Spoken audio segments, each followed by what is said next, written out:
Le sang. Toujours ce goût métallique, âcre, qui imprégnait ma langue comme un poison éternel. J'avais senti la lame trancher ma chair, le monde basculer dans un tourbillon de douleur et de trahison, mon père ce monstre en costume 3 pièces me murmurant à l'oreille « Tu aurais dû rester morte la première fois, Élise. » Et puis, le noir. Absolu. Irrémédiable. Mais le noir s'est fissuré. J'ai ouvert les yeux sur le plafond orné de moulures baroques de notre hôtel particulier du Marais, ce lustre en cristal qui dansait sous les rayons du matin filtrant à travers les voilages.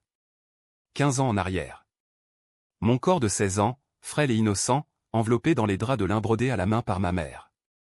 J'étais revenu. Trincine, comme dans ces romans interdits que je dévorais en cachette. Et cette fois, je ne laisserai pas l'histoire se répéter. Le cri qui montait de ma gorge était un hurlement primal, un serment gravé dans le marbre, « Papa, ta maîtresse, ce trésor familial que tu nous as volé, je vais tout reprendre. » Et vous brûlez vive dans les flammes de votre propre luxure. Paris, été 2010. L'air était lourd d'odeur de jasmin et d'asphalte chauffé, ce mélange enivrant qui faisait de la capitale un piège sensuel pour les âmes imprudentes.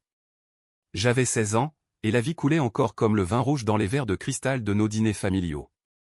Notre hôtel particulier, rue des Francs-Bourgeois, était un bastion de l'ancien régime transplanté dans le tumulte moderne, murs tapissés de soie damassée, cheminée en marbre de Carrare où crépitaient des feux même en juillet, et ce jardin intérieur où les rosiers centenaires défiaient l'urbanité environnante.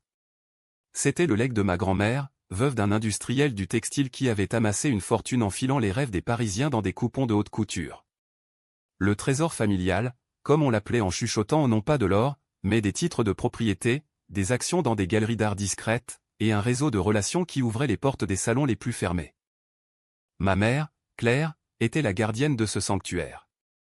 Une beauté éthérée, avec ses cheveux châtains relevés en chignon négligé et ses yeux verts qui semblaient toujours fixer un horizon invisible.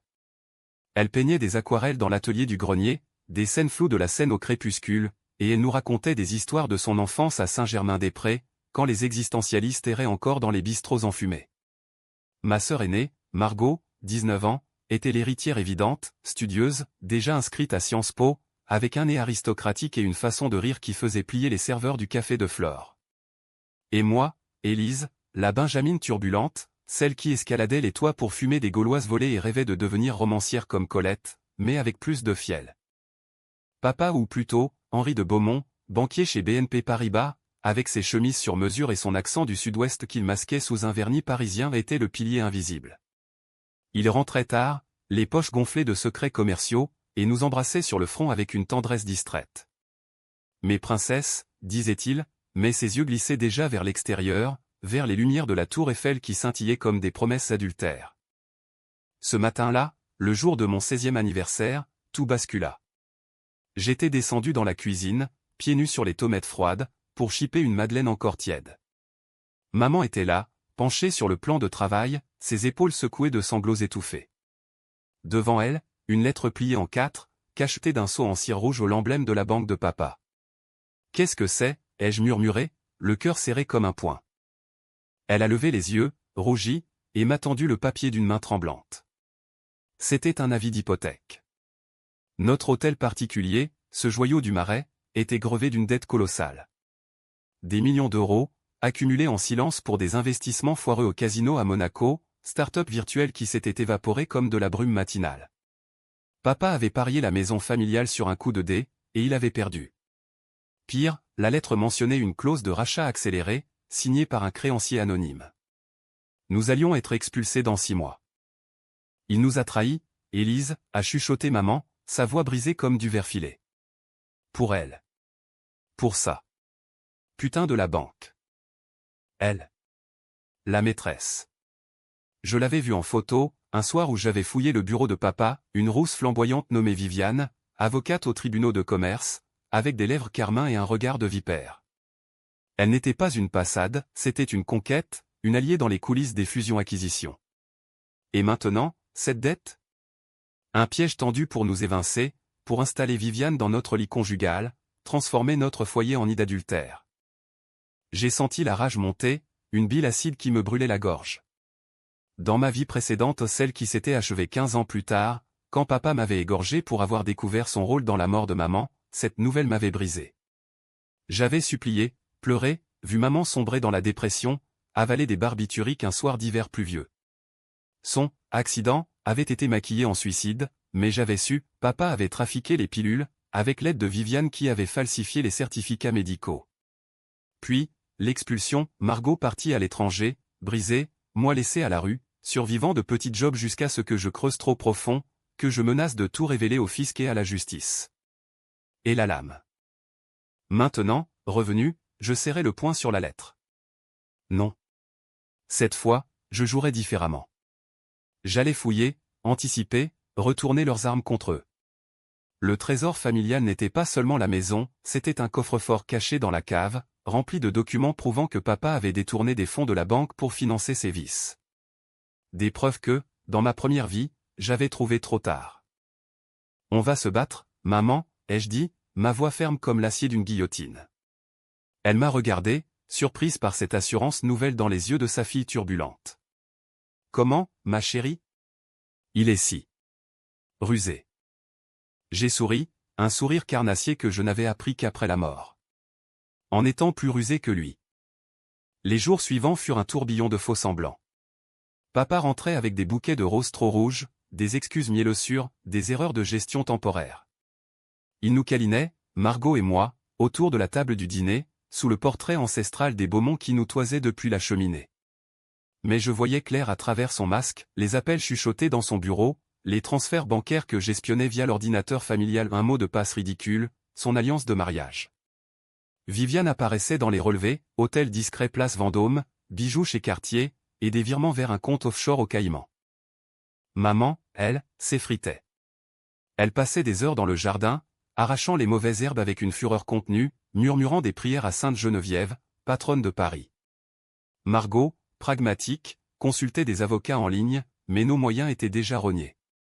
J'ai décidé d'agir seul. La nuit, je descendais à la cave, torche en main, contournant les caisses de Bordeaux millésimées pour atteindre le coffre. Dans ma vie passée, je l'avais forcé avec un pied de biche, cette fois, j'avais le code 1962, l'année de naissance de Viviane, que papa avait gravé dans sa chair comme un tatouage invisible. À l'intérieur, des dossiers jaunis, des contrats signés en hâte, des lettres d'amour encre noire où papa jurait à Viviane, bientôt, ce sera nôtre. Claire est un fantôme, les filles, des obstacles. Et le clou, un protocole notarié pour le rachat de la maison par une société écran appartenant à Viviane. La dette? Un montage frauduleux, gonflé pour justifier la saisie. Mon cœur cognait comme un tambour de la Bastille. Je photocopiais tout, cachant les copies sous une latte du parquet de ma chambre. Mais la trahison allait plus loin. Une lettre manuscrite, datée d'un mois, papa avouait à Viviane avoir empoisonné lentement maman avec des doses de digitaline dans son thé, pour accélérer les choses, ma chérie. Elle soupçonne, mais qui croira une hystérique? La nausée m'a plié en deux. Dans ma première vie, l'autopsie avait été bâclée, Viviane, avocate, avait veillé à cela. Maintenant, je tenais la preuve. Mais la révéler trop tôt serait suicidaire. Il fallait un plan. Un plan impitoyable, qui frôlerait l'illégalité, qui me vaudrait l'opprobre si j'échouais. Une décision controversée, je contacterais un hacker du dark web, un certain fantôme, que j'avais connu dans ma vie d'errante. Via un cybercafé anonyme près de Bastille, j'ai posté un message codé, cherche spectre pour hanter les banquiers. Paiement en bitcoin.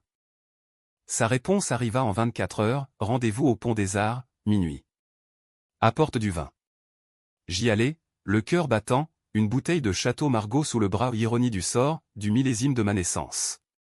Fantôme était un gamin de banlieue, 20 ans à peine, avec un hoodie gris et des yeux fiévreux de geek. Qu'est-ce que tu veux, princesse du Marais, ricana-t-il. Tout sur Henri de Beaumont. Compte, mais, caméra de surveillance. Et fabrique-moi une piste vers Viviane Lemoine. Quelque chose qui la fera plonger. Il haussa un sourcil. C'est de l'extorsion. Tu sais ce que ça coûte? Pas que de l'argent. J'ai glissé une enveloppe l'épargne secrète de maman, 5000 €. Et ton âme, si tu refuses. Il rit, un aboiement sec. Marché conclu. Mais si ça tourne mal, je te balance aux flics. Les semaines suivantes furent un jeu d'ombre. Fantôme infiltra les serveurs de la banque, exhumant des emails torrides, papa et Viviane planifiant non seulement l'expulsion, mais un faux témoignage pour déclarer maman inapte mentalement, la faire interner à Sainte-Anne. Margot serait, adoptée, par des cousins complaisants, moi, placé en foyer. Le trésor? Revendu aux enchères pour rembourser la dette fictive, enrichissant Viviane qui rachèterait à prix cassé. Je bouillonnais. Une nuit, alors que papa ronflait dans son bureau après un scotch de trop, je suis entré, un flacon de somnifère broyé dans la poche. La tentation était là, une pincée dans son verre, et il avouait tout sous hypnose. Mais non. Pas encore. La vengeance devait être lente, théâtrale, comme une pièce de Racine pleine de fureur et de non-dit. Au lieu de cela, j'ai planté une graine. J'ai envoyé un mail anonyme à Viviane, depuis un compte jetable, je sais pour la digitaline. Rendez-vous au Louvre, Pyramide, 15 h. Ou tout au parquet. Elle mordit à l'hameçon. Je la vis arriver, talons aiguilles claquant sur le parvis, son tailleur pantalon impeccable, mais ses yeux hauts, ses yeux de panthère affamée trahissaient la peur. « Qui es-tu » siffla-t-elle, sous les ombres des touristes. Une ado de 16 ans, en jeans slim et Converse, avec un sac à dos comme alibi. Quelqu'un qui sait que tu n'es pas la première. Henri a eu d'autres maîtresses.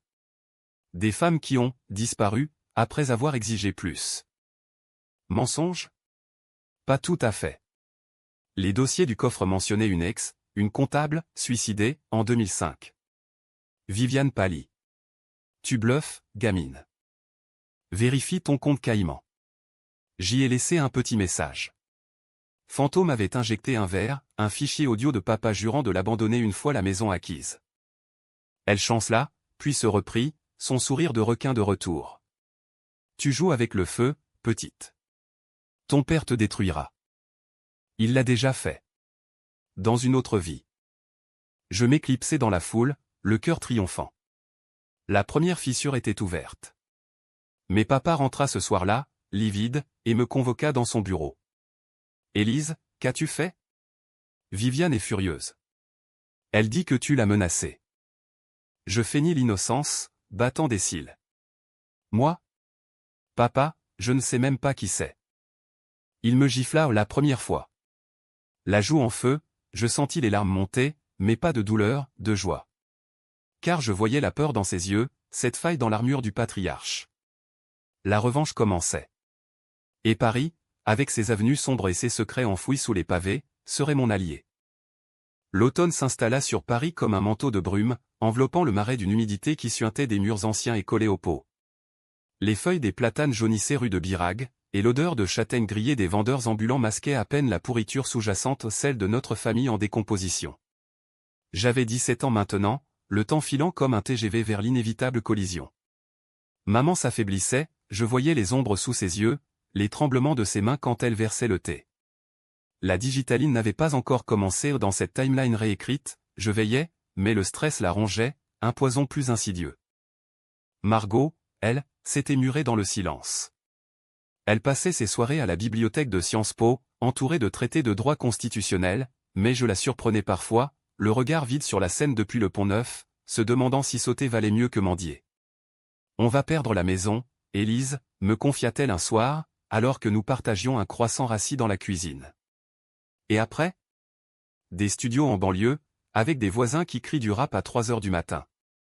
J'ai posé ma main sur la sienne, froide comme un marbre de cimetière. Pas si on contre-attaque. J'ai un plan. Elle rit, amère. Toi? La rêveuse qui lit Balzac au lieu de réviser. Si elle savait. Balzac n'était rien comparé aux abysses que j'avais sondés dans ma vie précédente, les nuits à fouiller les poubelles pour survivre, les amants toxiques qui me rappelaient papa, la découverte finale de son rôle dans le « suicide » de maman à un meurtre maquillé, avec Viviane signant les faux rapports comme une greffière du diable.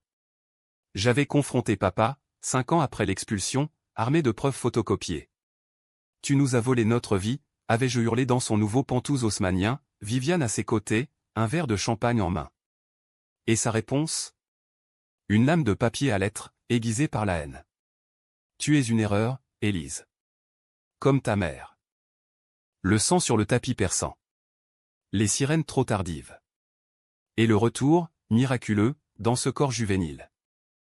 Mon plan se dessinait en strates, comme les catacombes sous nos pieds, couche après couche de mensonges et de manipulations. D'abord, consolider les alliances. Fantôme devint mon ombre numérique. Depuis son entrée à Belleville, un studio encombré de serveurs bourdonnants et de paquets de nouilles instantanées, il piratait les communications de papa. Ton vieux est un amateur, ricana-t-il lors de notre second rendez-vous, dans un bar à absinthe près de Pigalle. Il me montra les captures d'écran, des textos enflammés à Viviane, ma panthère, Claire faiblie. Bientôt, le lit sera froid pour elle, chaud pour nous. Et des transferts, 200 000 € vers un fonds pour rénovation de la maison, en réalité pour un appartement meublé rue du Faubourg Saint-Honoré, déjà loué au nom de Viviane. Plante une bombe, lui ordonnai-je, sirotant un pastis qui me brûlait la gorge. Décision controversée, la première d'une série qui me entrait, falsifier des preuves pour incriminer Viviane dans un scandale financier. Fantôme injecta des faux documents dans le système bancaire, des ordres de virement bidon vers des comptes terroristes, reliés à son nom. C'est du lourd, princesse. Si les flics mordent, elle prend perpète. C'est le but.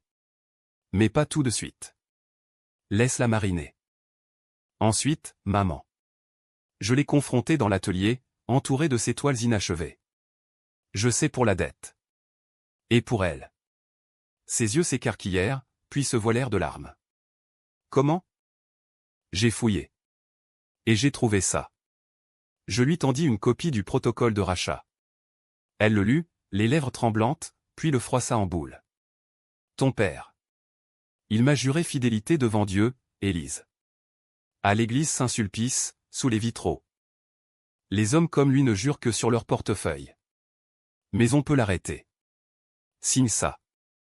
Un pouvoir notarié, rédigé par un avocat complice que j'avais contacté via un forum underground, un vieil ami de ma vie passée, un notaire ruiné par le divorce.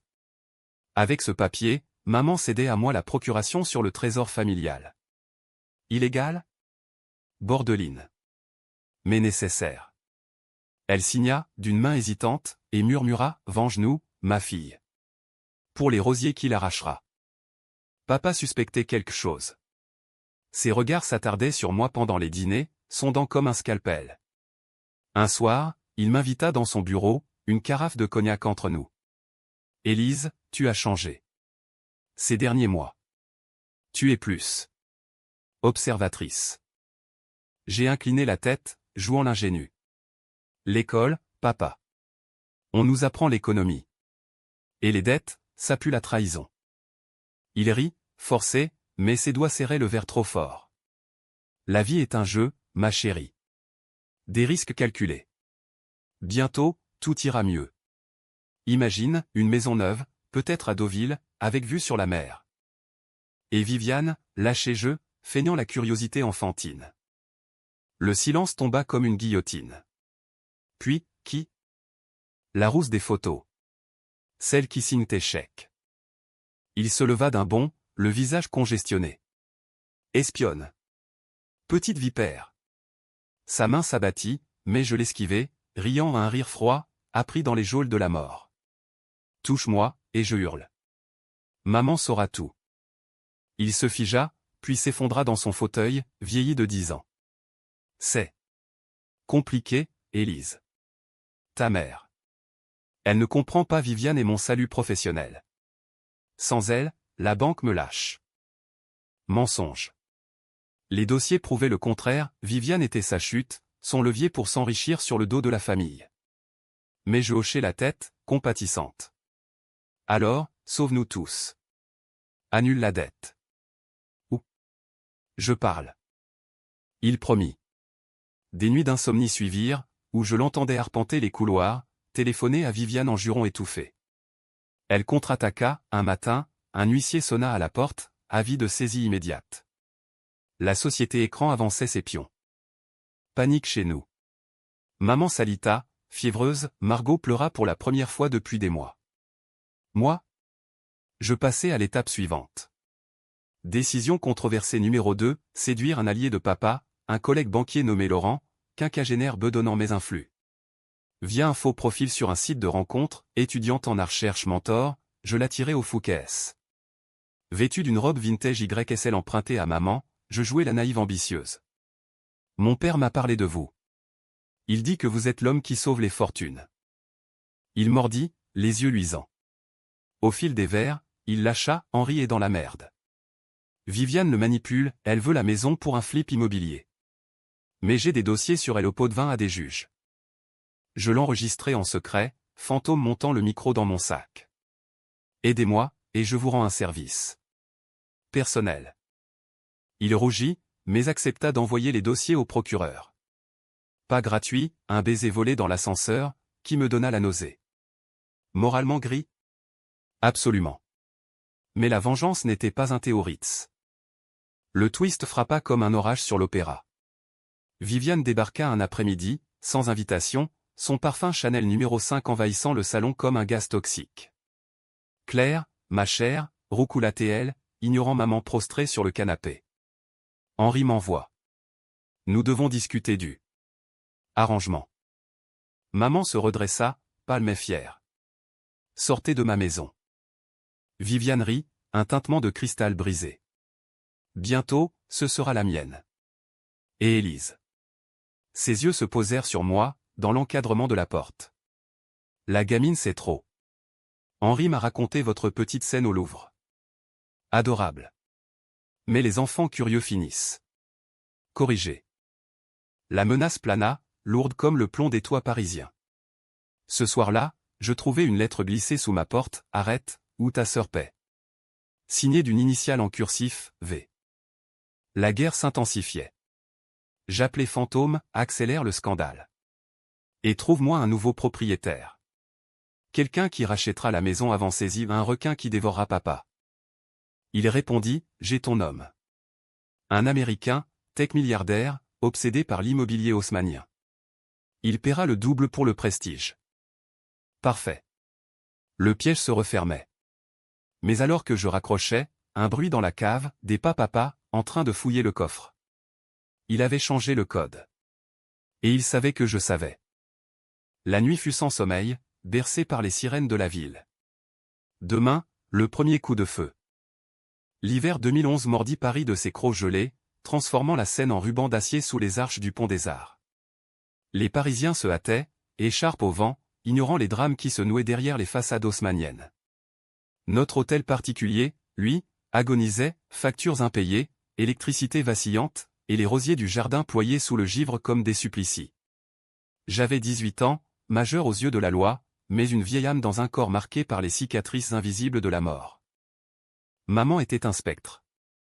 La digitaline n'avait pas été administrée, j'avais veillé au grain, remplaçant les boîtes de thé par des herbes inoffensives, mais le chagrin la consumait. Elle ne peignait plus, ses toiles restaient blanches, accusatrices. Je l'aimais tant, Élise, murmurait-elle lors de nos veillées, enveloppée dans des plaids devant la cheminée mourante. Henri était mon soleil du midi, avec ses histoires de vignes et de marchés provençaux. Comment a-t-il pu? L'amour est un mirage, maman. Comme les tours de la Défense vues de loin. Mes mots étaient durs, forgés dans le feu de la trahison passée. Dans ma première vie, j'avais vu son corps froid sur le carrelage de la salle de bain, les veines bleues comme des rivières empoisonnées. Papa avait pleuré aux funérailles des larmes de crocodile, Viviane à son bras, déjà veuve officieuse. Margot avait craqué. Elle abandonna ses cours, prit un job de serveuse au Procope, ses yeux cernés par les nuits blanches. Je ne peux plus, Élise. Cette maison nous étouffe.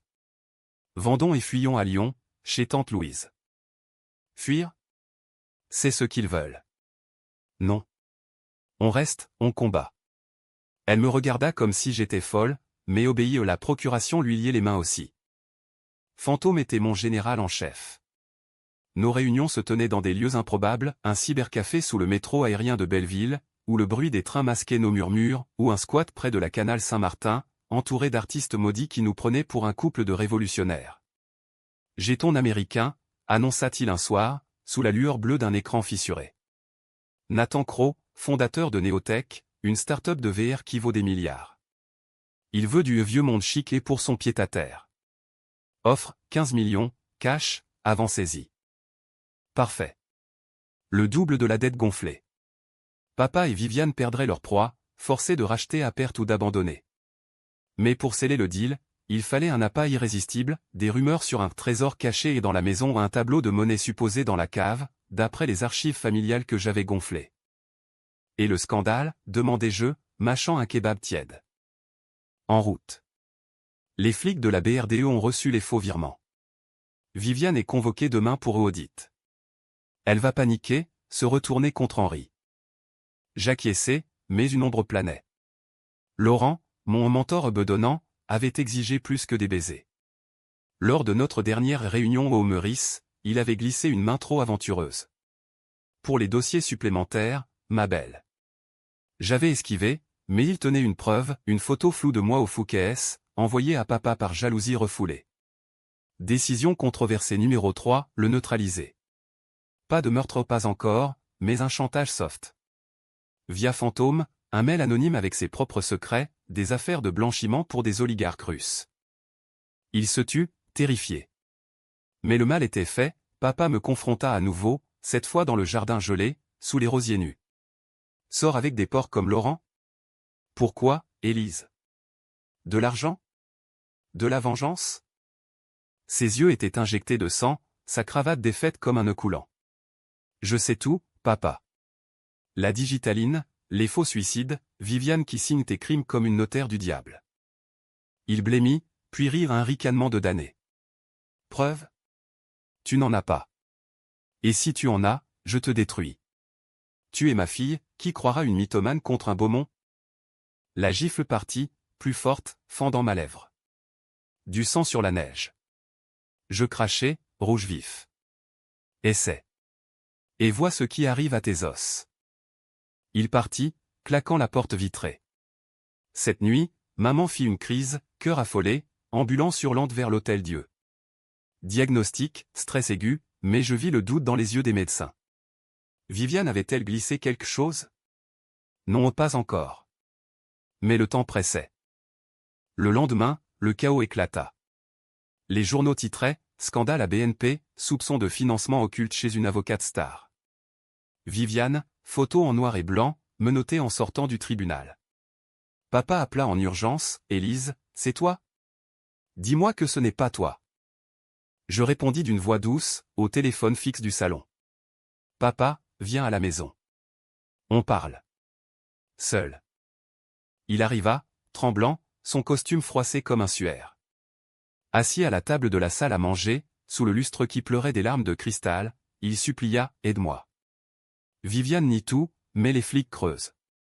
Si elle tombe, je tombe avec. Et nous, demandai-je, posant les dossiers du coffre devant lui. Lettres, virements, le protocole. Ses mains volèrent vers sa bouche. Comment? J'ai mes fantômes. Je souris. Signe. Cède la maison à Croc. Annule la dette. Et disparaît de nos vies. Il signa, pleurant en larmes vraies, cette fois. Pour Claire. Pour vous, mes filles. Mensonge. Je le sentis, un piège dans ses yeux. Tandis qu'il partait, je fouillais sa voiture un mouchard GPS, planté par Fantôme. Il fila droit chez Viviane, en garde à vue provisoire à la santé. Le twist vint d'un appel anonyme, minuit sonnant à Saint-Germain-l'Auxerrois. Une voix féminine, rauque, Élise de Beaumont? Tu crois que c'est fini? Je suis la sœur de Viviane. Et je sais pour ton Fantôme. Il est à moi, maintenant. Mon sang se glaça. Viviane avait une sœur? Une jumelle, restée dans l'ombre, aqueuse à ses heures pour couvrir les traces familiales. Le contre-pied.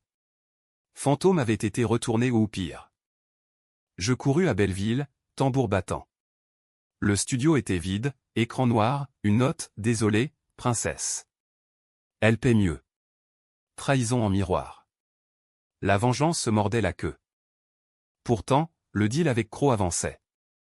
Il visita la maison, un colosse blond en jean Levi's, admirant les moulures. Magnifique. Je signe demain. 15 millions. Joie fugace.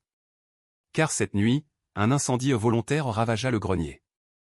L'étoile de maman en cendres. Et un mot calciné, pas de preuve, pas de maison. V. Papa et Viviane contre-attaquaient. La guerre totale. Le printemps 2012 fleurit tard à Paris, un éclat réticent de crocus sous les averses incessantes qui lavaient les boulevards comme des confessions forcées. La Seine gonflée charriait des secrets vers la mer, et notre hôtel particulier, marqué par l'incendie, puait la suie et le désespoir.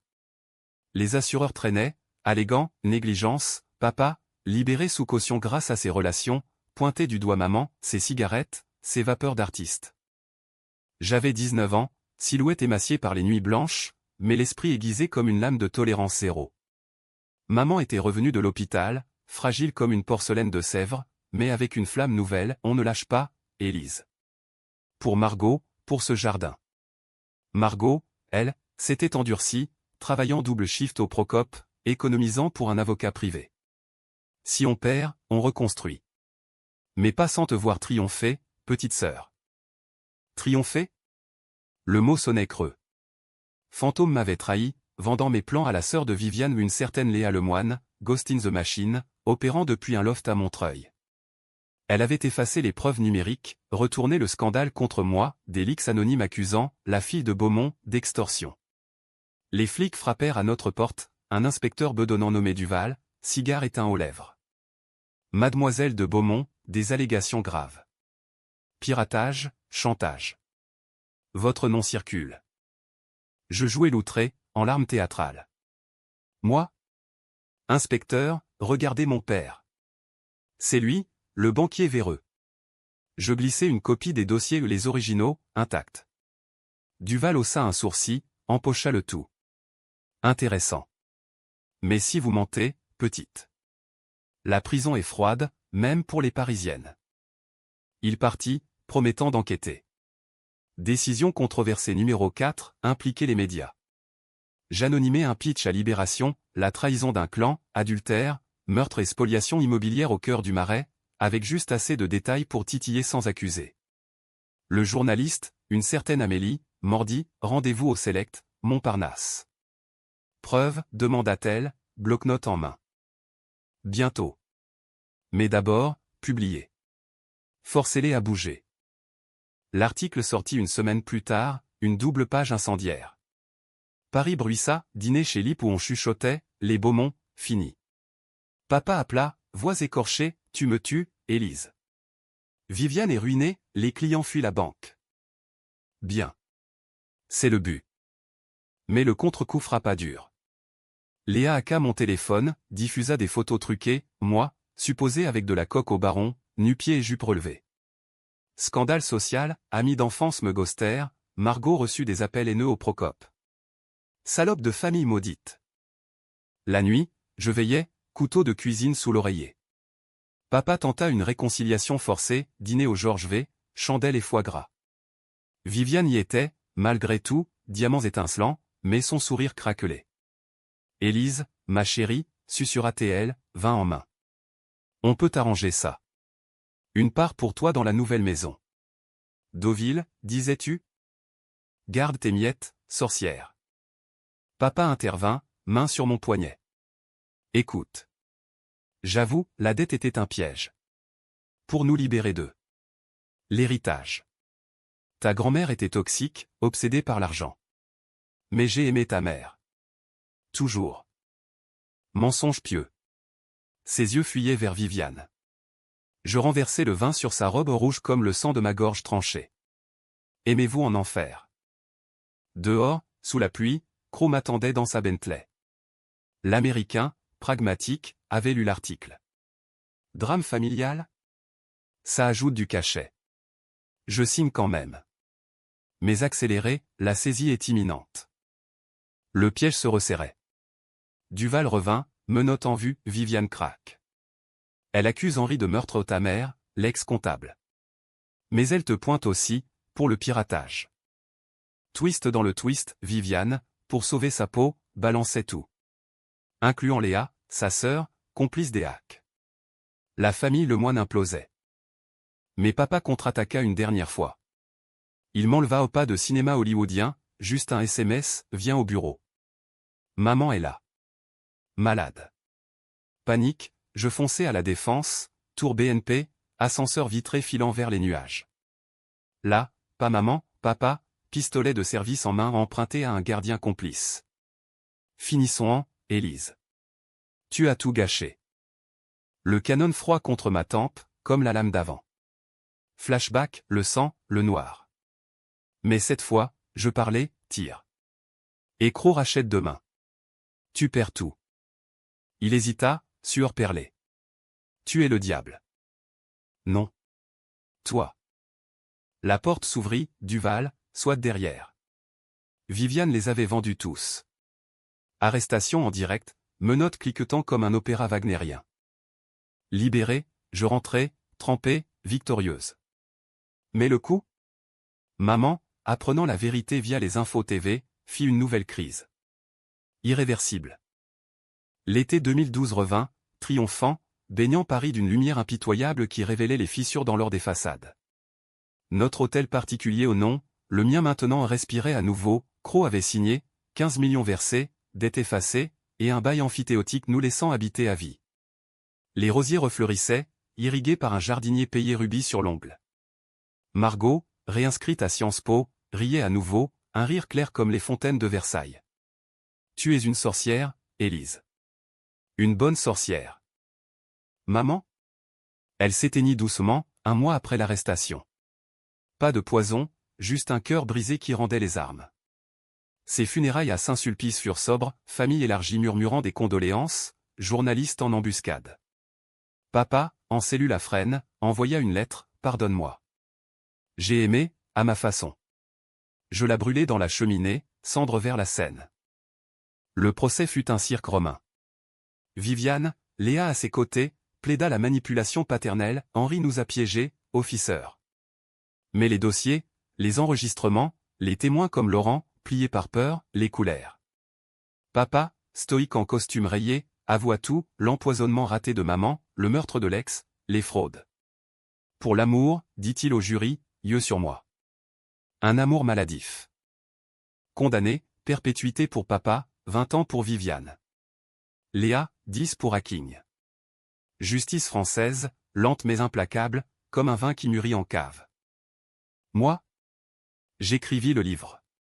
Pas un pamphlet, mais un roman, Les Ombres du Marais, vendu à Gallimard, best-seller aux accents de Zola. Les avances payèrent des rénovations, atelier pour Margot, qui peignait maintenant, bureau pour moi, où je tapais des nuits entières. Cros devint un oncle distant, visitant pour des dîners, fasciné par l'histoire vraie. Twist final, une lettre de papa, post-procès. Élise, le trésor n'était pas la maison. C'était toi. Ma vengeance?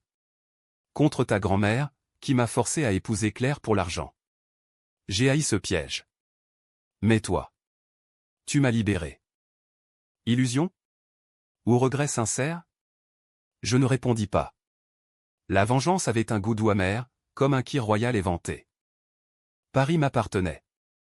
Debout sur le balcon, vent tiède dans les cheveux, je levai un verre à maman, à Margot, à l'Élise morte. À la seconde chance. Et au diable, qui danse toujours dans les rues.